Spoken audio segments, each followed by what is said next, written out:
Salam pertemuan kembali, saudara-saudari, dimanapun Anda berada pada ketika ini. Kita bersyukur kepada Tuhan, oleh karena kita boleh mengikuti kebaktian pertengahan minggu pada petang hari ini. Bagaimanakah kehidupan saudara dan saudari sehingga pada saat ini? Apakah ada perkara yang terjadi dalam kehidupan Anda di luar jangkaan Anda? Apakah yang Anda telah lakukan dengan perkara itu?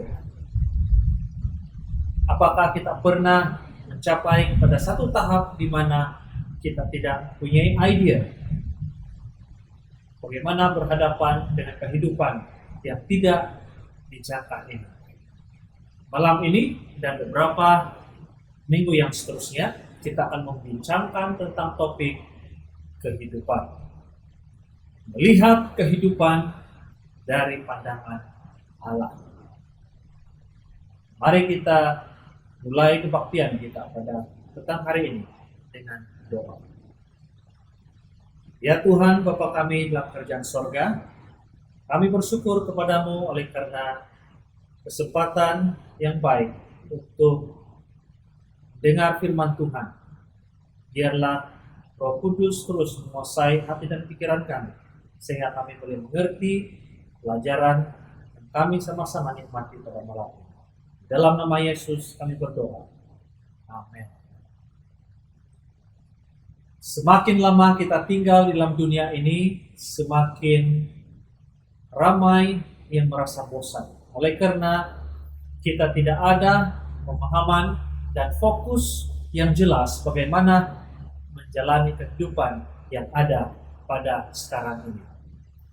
Tambahan, ada banyak pengertian yang berbeza tentang arti kehidupan. Kenapa kita hidup di dalam dunia ini? Saudara-saudari, bagaimanakah kita mendefinisikan kehidupan itu sendiri? Definisi kehidupan itulah yang menentukan halang tuju kehidupan Anda dan saya. Dan definisi itu akan mempengaruhi bagaimana Anda menggunakan masa, membelanjakan uang, menggunakan bakat ataupun talenta yang ada, dan juga mempengaruhi hubungan sosial kita sendiri. Ada beberapa pendapat tentang kehidupan ini. Ada yang mengatakan bahwa kehidupan ini seperti roller coaster. Kadang-kadang berada di atas, kadang-kadang berada di bawah. Ada juga yang berpendapat bahwa kehidupan itu merupakan satu perjalanan yang jauh. Ada juga yang mengatakan bahwa hidup itu umpama basikal. Ia mempunyai 10 gear, namun tidak pernah digunakan. Ada juga yang memberi pendapat bahwa kehidupan itu sepertinya permainan kad. Kita perlu memainkan tangan untuk mengatur permainan itu supaya kita boleh menang dalam suatu situasi. Ada juga yang mengatakan bahwa kehidupan itu adalah hidup untuk makan. Ada juga yang mengatakan bahwa kehidupan itu kita perlu makan supaya kita boleh hidup. Jika pertanyaan tentang arti kehidupan ini diajukan kepada saudara dan saudari, kira-kira apakah gambaran Anda tentang kehidupan itu? Gambaran itu merupakan metafora tentang kehidupan Anda. Metafora ini merupakan gambaran. Dan gambaran itu merupakan satu pegangan kita tentang bagaimana kita menilai kehidupan itu sendiri. Sama ada ia disedari ataupun tidak disedari.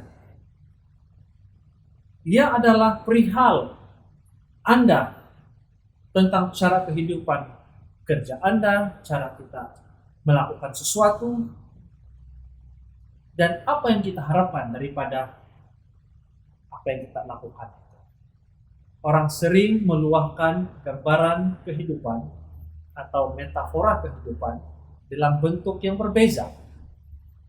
Mereka boleh meluahkan atau menyatakan gambaran kehidupan itu, pengertian tentang gambaran kehidupan itu melalui pakaian yang mereka pakai, melalui perhiasan, melalui kereta, melalui gaya rambut, dan boleh juga tato di badan mereka. Ada gambaran kehidupan yang tidak dapat diluahkan atau tidak dapat dinyatakan secara literal, tetapi kita masih dapat menjangkakan apa persepsi seseorang itu terhadap kehidupan berdasarkan keutamaannya. Sebagai contoh, jika Anda berpikir hidup itu adalah satu pihak saja, ataupun kita katakan sebagai selfish, maka keutamaan Anda dalam kehidupan ialah bersenang-senang ataupun selfish. Nah, jika Anda melihat kehidupan itu sebagai satu perlombaan, kira-kira apa yang menjadi keutamaan bagi kita? Ya, keutamaan kita adalah kelajuan. Dan hampir setiap waktu, setiap masa, kita akan melakukan aktiviti kita dengan tergesa-gesa dalam apapun yang kita lakukan. Jika Anda melihat bahwa kehidupan itu sebagai maraton, kebanyakan di kalangan Anda gemar untuk mengikuti maraton. Apa kira-kiranya keutamaan bagi seorang yang biasa mengikuti maraton? Ya, keutamaan Anda atau orang itu ialah mengutamakan ketahanan. Jika Anda melihat kehidupan sebagai pertempuran, maka kemenangan merupakan satu perkara yang penting bagi Anda. Seringkali kita mengalami dilema di dalam mencari keseimbangan pengertian di antara kehidupan duniawi dan juga kehidupan surgawi. Alkitab memberikan gambaran kehidupan kita ini dengan lebih jelas. Alkitab berkata, "Janganlah kamu menjadi serupa dengan dunia ini, tetapi berubahlah oleh pembaharuan budimu, sehingga kamu dapat membedakan manakah kehendak Allah, apa yang baik, yang berkenan kepada Allah, dan yang sempurna." Roma pasal 12 ayat 2. Alkitab juga pernah mengatakan bahwa kamu ini bukan dari dunia, melainkan Tuhan, aku memilih kamu dari dunia. Alkitab memberikan 3 metafora atau gambaran tentang kehidupan dari sudut pandangan Tuhan. Yang pertama adalah hidup itu adalah ujian. Yang kedua, hidup itu adalah amanah.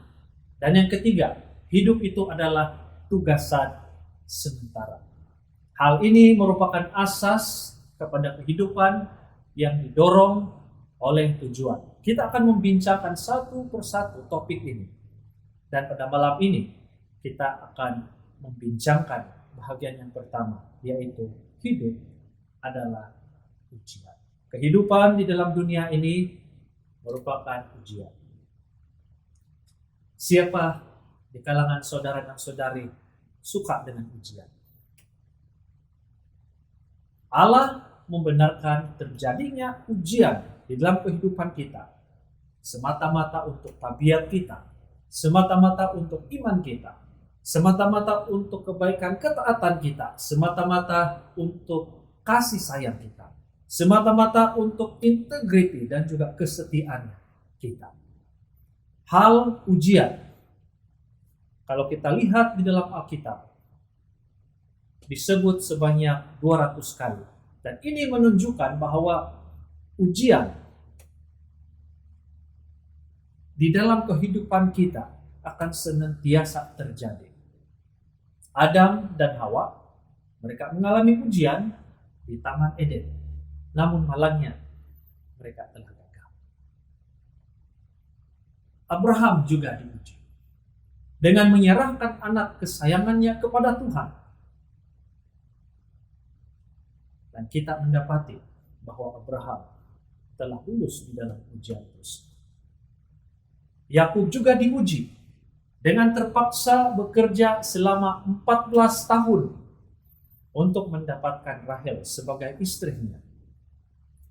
Nah, Daud juga pernah mengalami kegagalan di dalam beberapa peristiwa ujian di dalam kehidupannya. Tetapi Alkitab bukan saja menceritakan kegagalan apabila melalui ujian ini, tetapi juga memberikan banyak contoh tentang orang-orang yang lulus di dalam ujian tersebut. Yang disentuh dalam Alkitab seperti Yusuf, Ruth, Esther, dan juga Daniel. Mereka adalah orang-orang yang telah melepasi ujian yang mereka hadapi dalam kehidupan mereka. Melalui ujian tersebut, maka tabiat akan terbentuk dan terdedah melalui cabaran daripada ujian tersebut. Kita selalu berhadapan dengan ujian. Allah memperhatikan bagaimana reaksi kita kepada orang lain ketika kita berhadapan dengan cabaran. Mungkin doa tidak terjawab, kritik yang tidak patut, dan juga mungkin tragedi yang tidak masuk akal. Tuhan akan memperhatikan tindak balas kita terhadap perkara-perkara tersebut. Tuhan juga melihat bagaimana respon kita yang paling mudah. Seperti bagaimanakah sikap Anda dan saya apabila kita membuka pintu untuk orang lain. Apabila kita mengambil sampah. Apabila kita berhadapan dengan orang yang miskin. Apa reaksi kita berhadapan dengan orang yang tidak senang dengan kita? Atau bagaimana sikap Anda terhadap pekerja bawahan Anda? Sekiranya Anda adalah majikan. Kita tidak tahu semua ujian yang datang ini, tetapi kita boleh menjangkakannya sebahagian daripadanya. Oleh karena Alkitab sudah menyatakan bahwa kita mengalami ujian dalam kehidupan. Tuhan menguji iman saya, mungkin melalui masalah, bagaimana reaksi dan tindakan saya ketika menghadapi krisis keuangan. Bagaimana saya mengurus keuangan ketika saya dalam keadaan yang sangat kesempitan. Tuhan juga mungkin menguji kasih kita ketika orang tidak mengasihi Anda lagi. Ujian yang sangat besar yang kita hadapi ialah bagaimana kita bertindak apabila Anda tidak merasai kehadiran Tuhan di dalam kehidupan kita ketika kita berada di dalam kesulitan. Saudara-saudari yang diberkati Tuhan, kadang-kadang Allah sengaja berdiam diri dan kita tidak merasai kehadirannya. Seorang raja bernama Hezekiah mengalami ujian ini. Alkitab berkata, demikianlah juga ketika utusan-utusan raja-raja Babel datang kepadanya untuk menanyakan tentang tanda ajaib yang telah terjadi di negeri. Ketika itu Allah meninggalkan dia untuk mencobainya supaya diketahui segala isi hatinya. Tuhan berundur dari Hezekiah untuk menguji dia, untuk melihat apakah sebenarnya yang ada di dalam hati Raja Hezekiah. 2 Tawarik 32 ayat 31. Hezekiah sebenarnya menikmati perhubungan yang rapat dengan Tuhan. Tetapi pada titik yang penting di dalam kehidupannya, Allah meninggalkan dia semata-mata untuk menguji tabiatnya, untuk mendedahkan kelemahan, dan untuk menyediakan dia kepada satu tanggung jawab yang lebih besar. Saudara-saudari yang dikasihi dalam Tuhan, Apabila Anda memahami bahwa kehidupan adalah ujian, Anda akan menyadari bahwa tidak lagi yang terlalu penting dalam kehidupan Anda. Malahan perkara yang paling kecil sekalipun yang mempunyai kepentingan untuk pembentukan tabiat Anda dan saya. Setiap hari adalah hari yang penting. Setiap saat adalah peluang untuk pertumbuhan dan pembentukan tabiat kita, untuk menunjukkan kasih sayang dan juga kebergantungan kita kepada Tuhan yang Maha Kuasa. Sesetengah ujian mungkin kelihatan terlalu berat, dan ada kalanya ianya Anda tidak perasan. Tetapi saudara-saudari, semuanya sama ada berat atau ringan, kelihatan atau tidak kelihatan, ujian itu dan respon kita itu akan memberikan implikasi yang kekal di dalam kehidupan kita. Berita baiknya adalah Tuhan mau Anda untuk menang dalam ujian kehidupan. Dia tidak akan membenarkan ujian yang Anda hadapi itu lebih besar daripada rahmat yang Dia berikan kepada Anda untuk mengendalikan ujian tersebut. Alkitab mengatakan dalam 1 Korintus 13, 1 Korintus 10 ayat 13, pencobaan yang kamu alami ialah pencobaan biasa, yang tidak melebihi kekuatan manusia, sebab Allah setia, dan karena itu Ia tidak akan membiarkan kamu dicobai melampaui kekuatanmu. Pada waktu kamu dicobai, Ia akan memberikan kepadamu jalan keluar, sehingga kamu dapat menanggung. Setiap kali Anda menang dalam ujian kehidupan itu, Tuhan akan melihat dan memberikan berkat yang kekal bagi Anda semua. Yakobus berkata, berbahagialah orang yang bertahan dalam pencobaan, sebab apabila ia tahan uji, ia akan menerima mahkota kehidupan yang dijanjikan Allah kepada barang siapa yang mengasihi Dia. Yakobus 1 ayat 12. Semoga pelajaran yang pendek ini membuatkan Anda diberkati, dan kita akan menyambung semula pelajaran ini pada minggu hadapan. Mari kita bersatu dalam doa. Bapa kami dalam kerajaan sorga, terima kasih oleh karena pada malam hari ini kami sedikit sebanyak mulai mengerti tentang definisi kehidupan.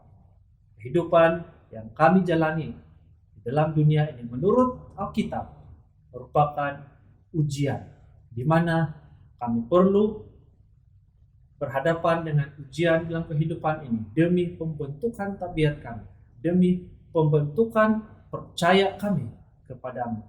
Terima kasih Tuhan, Engkau sudah memberkati kami. Dalam nama Yesus kami berdoa. Amin.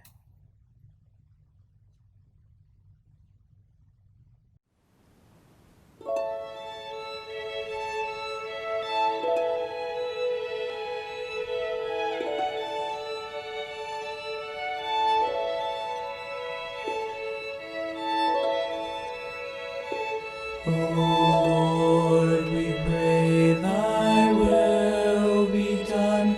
O Master, here am I.